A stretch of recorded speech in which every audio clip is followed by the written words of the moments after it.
tie my beard back either. Wasn't planning on doing a video, but and I'm breaking my standard here too. I don't have long sleeves or gloves on. I almost always do. Short ride though, so not that matters, especially since we're on the interstate. But so lately, a couple of my friends, and you may know some of them, Lady Lassen, Kristen Lassen, awesome people, works down at Harley Davidson in Pensacola. Her dad John down there has done a lot of work on Trinity. Kristen has helped too. And then Lauren Trantham, Ride My Road, on Instagram, have both posted stuff that I find accurate, I think is the thing. So one of the service riders at Biggs Harley Davidson down in San Marcos, one of my sponsors, they've been amazing to me. Robin is a female. Now the first service rider that I had down there years back was Miley. And Miley's gone now. She's been gone for a while. But Robin was the service receptionist and did service riding and was promoted. And I actually took her job as a service receptionist. So I saw examples of what Lauren and Kristen were talking about in reference to, I guess sexism or misogyny is the right thing. Basically, you know, Kristen hurt herself, and so she had to go from working on bikes to helping out on the runway, is what they call it, or Harley Davidson Pensacola, the service riding link. And, you know, people, mostly men, probably all men actually, would come in and ask her a question, and it's like, you've got a certified Harley Davidson technician telling you the answer to your question. And they look and ask one of the guys because they don't believe that a lady just told them, you know, what they're doing. Or Lauren has injured herself as well, and you know, she's a rider. She loves riding. She's like me. She likes riding on her own. And people are telling her, "Oh, just get on the back of a bike. You know, go ride, bitch." What we call it in the motorcycle world, or one of the many terms. And you know, that's not who she is. She's an independent person. And I do understand, you know, being on the back of a motorcycle, back seat or rider's seat, it's not the same, you know. I don't want to be a passenger in a car, let alone a passenger on a bike. I definitely don't know how I would do as a passenger on a bike. The last time that happened was, I think, 1999 or 2000. You know, so, but the comment that Lauren had, and you know, I didn't think of it as in this aspect. I don't believe that I have ever told her, well, go ride on the back of somebody's bike. I believe all I have told to her or said to her was, well, we need to get a bike that has a better riding posture for her. And her injuries are unique, and it's basically her elbows are kind of messed up, without getting into her business too much. You know, I respect people's privacy, but so if we get her off of her Ducati, even temporary, and onto a bike with a more standard riding posture, it might work. And that's my suggestion to her over and over. Well, hey, go try these two bikes out and see if that helps. I know the first couple months of this trip, my elbows started giving me troubles, aside from what I already have. So, you know, it's kind of funny. It's 2018, and I don't believe that women and men are equal by any means, because our genetics, our body structures are different.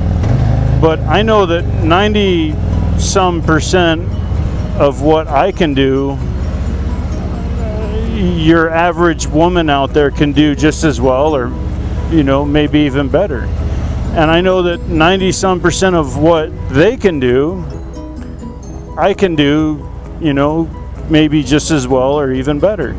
But there are some things that men just carry weight better. Our bodies are built that way. But we're not talking about that right now. We're talking about turning wrenches on a motorcycle. We're talking about riding a motorcycle. We're talking about being a service rider. And it's kind of sad that, you know, and from what I saw at Biggs, it was typically the older male customers coming in and being, no, you know, she doesn't know what she's talking about because she's a girl.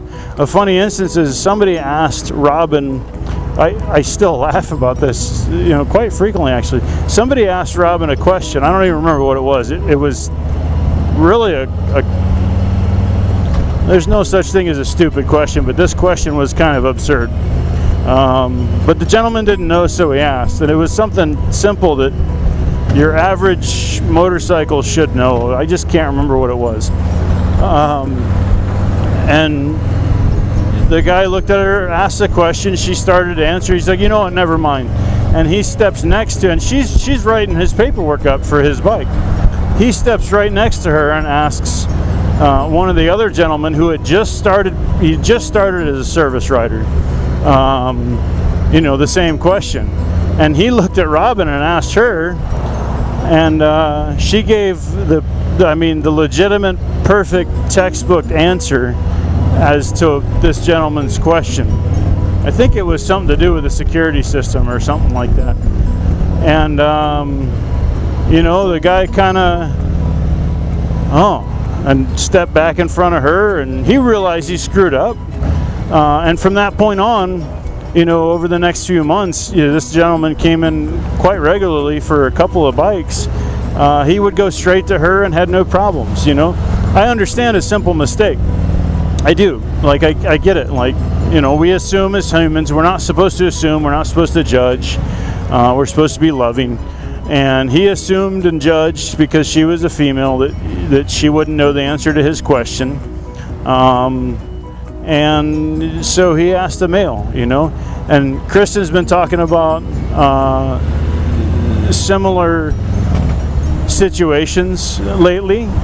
And it's sad, it's pathetic. You know, Lauren was touching on, would you tell a male to jump on the back with a male rider? Oh, you can't ride, go jump on the back with a dude. Go for, you know, ride bitch with a dude.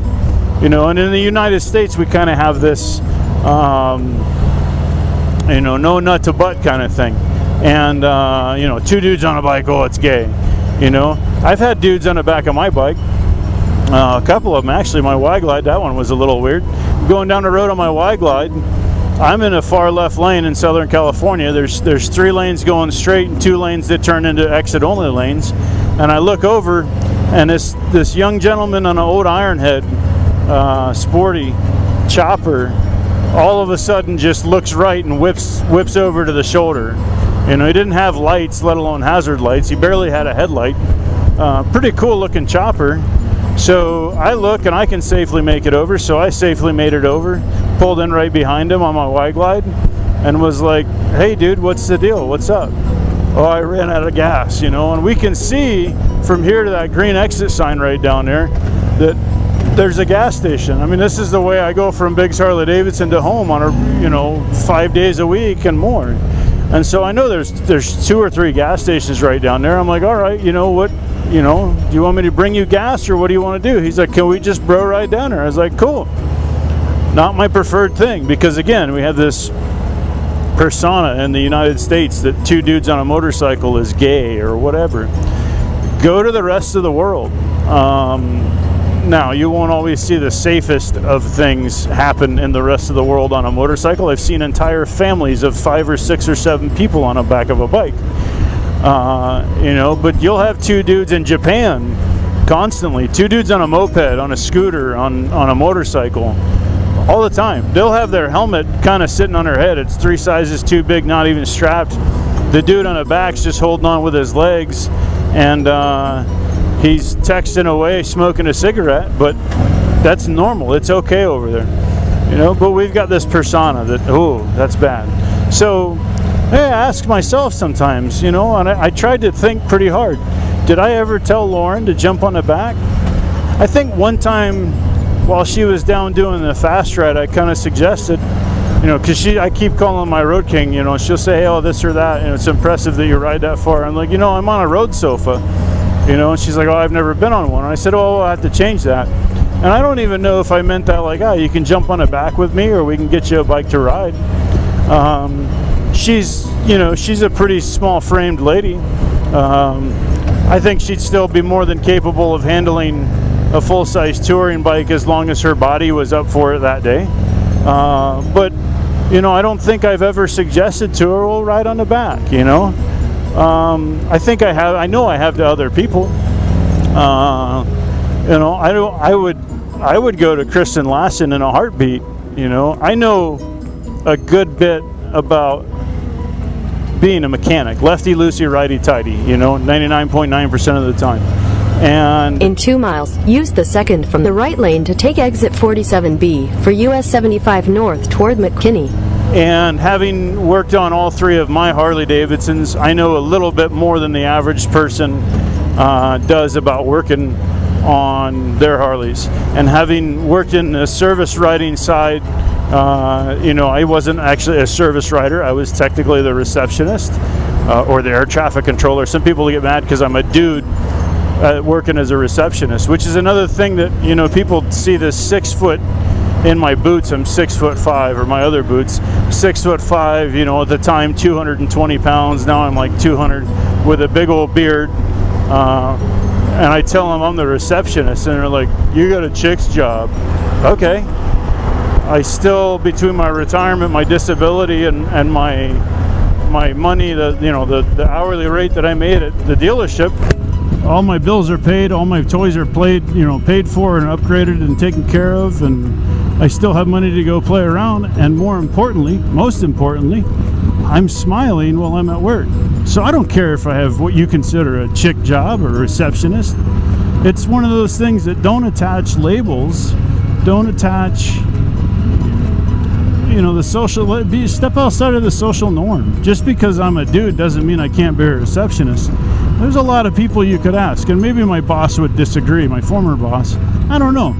He asked me when I was coming back to work when I was there, so maybe he's one of them too, that agree that I was pretty darn good at my job. And I was pretty darn good at my job for 2 reasons. 1, I worked at a place that I wanted to work. And 2, I loved my job.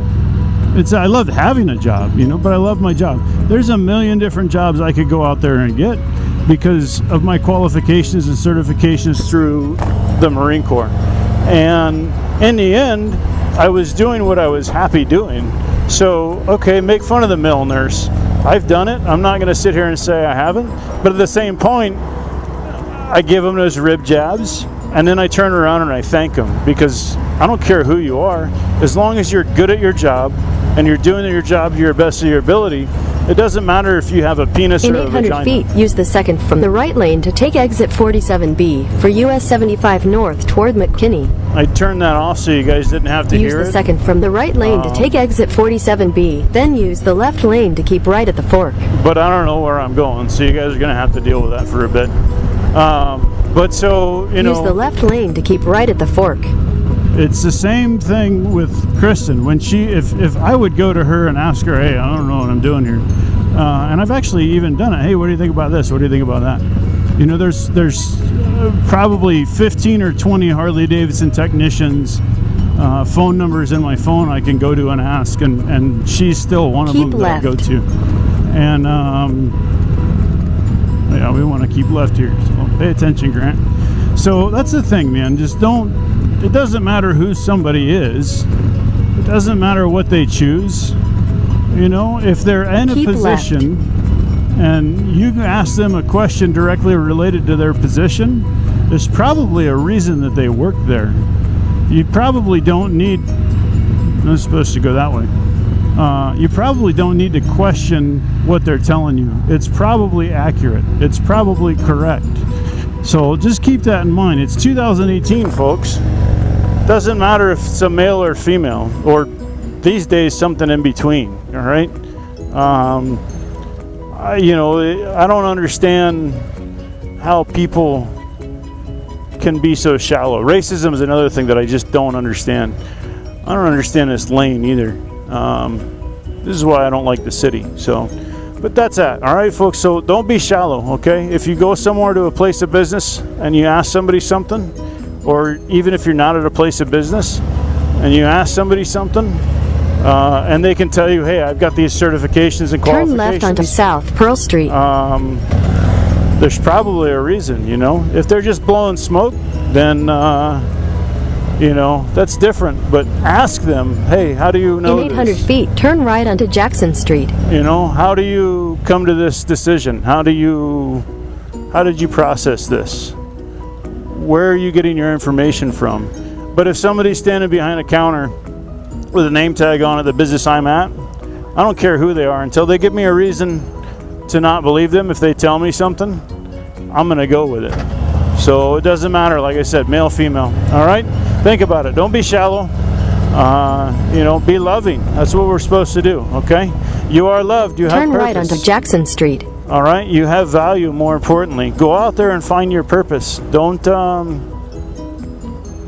just sit on the couch, all right? Have a good one. That's all I got.